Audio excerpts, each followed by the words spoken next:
Hello, welcome back to the reading of the poem of the Vanguard, written by Maria Beltorta, Volume 3. Chapter 363, Part 1. At the Temple, the Our Father, and a Parable on True Sons. First, January 1946, 6:35 a.m. Jesus says, "Get up, Mary. Let us sanctify the day with a page of the Gospel, because my word is sanctification." See, Mary? Because to see the days of Christ on the earth is sanctification. Write, Mary, because to write about Christ is sanctification.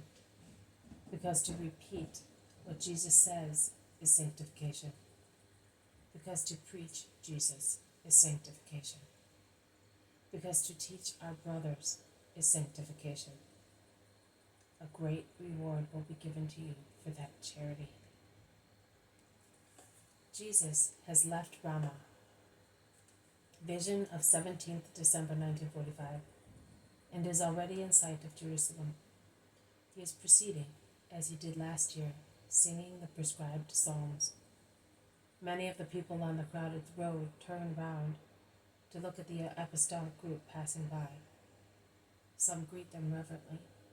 Some look only stealthily at them, smiling with respect. And they are mainly women. Some watch them only. Some smile ironically and contemptuously. Lastly, some pass by haughtily and with evident ill will. Jesus is walking tranquilly in his best clothes. Like everybody else, he has changed in order to enter the holy city decently, and I would say elegantly dressed. Margium also is equal to the situation in his new garments this year, and he is walking beside Jesus, singing at the top of his voice, which, in actual fact, is somewhat harsh, as it is not yet manly. But his imperfect tone is lost in the full chorus of his companions' voices, and it emerges as clear as silvery trilling only in the top notes, which he still sings in a steady boy's voice, and he is happy. During a pause in singing, while they are already in sight of the Damascus gate, that is where they are entering to go straight to the temple, they stop to let an impressive caravan pass, as it takes up the whole road, obstructing the traffic, while wise people stop at the roadside. Margium asks, "My lord, will you tell me another beautiful parable for your son who is so far away? I would like to add it to those I have already written, because I am sure that at Bethany we shall meet his messengers and have his news, and I am dying to give him a joy, which I promised him, and which both his heart and mind desire. Yes, my son, I will certainly tell you one that will really comfort him, that will make him understand that he is still your beloved. I will do that, and I will be joyous too, because it will be the truth. When will you tell it, Lord? Very soon. We will go straight to the temple, as is our duty, and I will speak there before they prevent me from doing so." "And will you speak for him?" "Yes, son." "Thank you, Lord.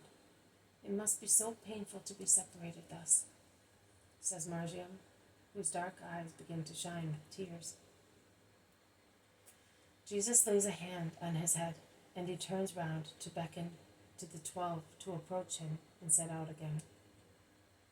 The 12, in fact, had stopped to listen to some people. I do not know whether they believe in the Master or are anxious to know him.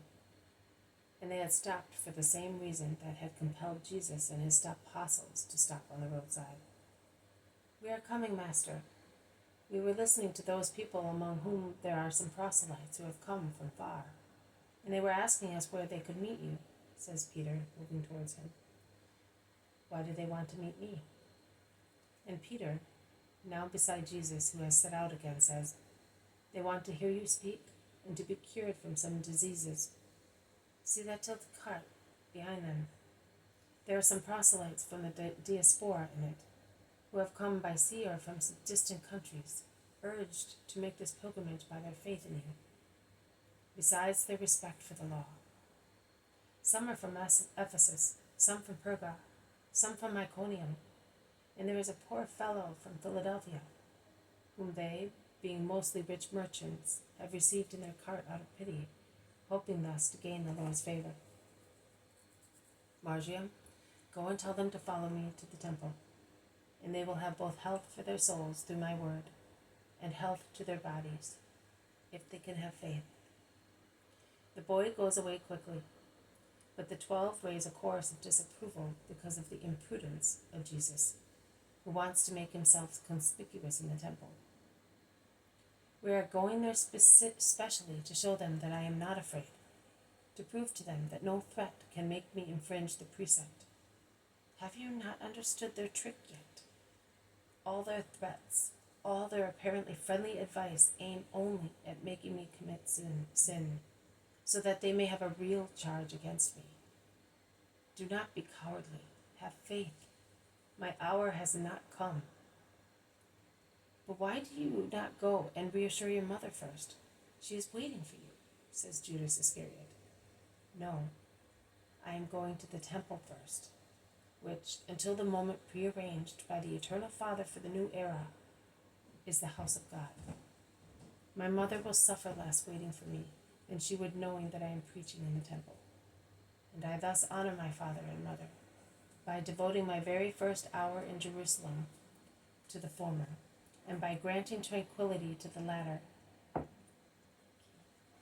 Let us go and be not afraid. Those who are afraid may go to Gethsemane and brood over their fear among the women. The apostles, reprimanded by this last remark, no longer speak. They line up in threes, except in the front line, where Jesus is, where they are 4, and when Margium arrives, they are 5, and in fact Thaddeus and the zealot place themselves behind Jesus, leaving him in the middle between Peter and Margium. At the Damascus gate they see Manaen. Lord, I thought it was better for me to come and remove every doubt about the situation. I can assure you that there is no danger for you, except the ill will of the Pharisees and scribes. You can go without any fear. I knew Manaen, but I am grateful to you. Come to the temple with me, if it is no burden to you. Burden? I would defy the whole world on your behalf. I would do anything. The Iscariot mumbles something. Manaen turns round resentfully. He says in a firm voice, No, man, those are not just words. I ask the Master to prove my sincerity. There is no need, Manaen. Let us go.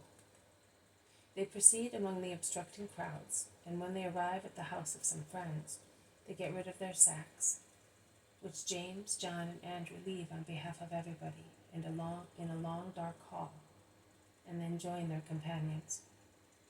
They enter the enclosure of the temple, passing through the Antonia. The Roman soldiers are watching, but they do not move. They talk in low voices among themselves. Jesus looks to see whether there is anyone he knows, but he does not see Quintilian or Alexander the soldier. They are now in the temple, in the not very sacred swarm of the first yards, where are merchants and money changers. Jesus looks and quivers with indignation.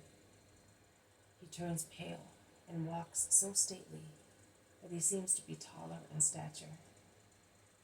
The Iscariot tempts him. Why do you not repeat the holy gesture? See, they have forgotten, and there is desecration once again in the house of God. Do you not grieve at that? Are you not rising against them? Judas's dark, handsome face, which is ironical and false, notwithstanding every effort he makes to avoid it appearing so, is even vulpine, as he says those words, bending a little, as if he were paying respectful homage, looking him up and down.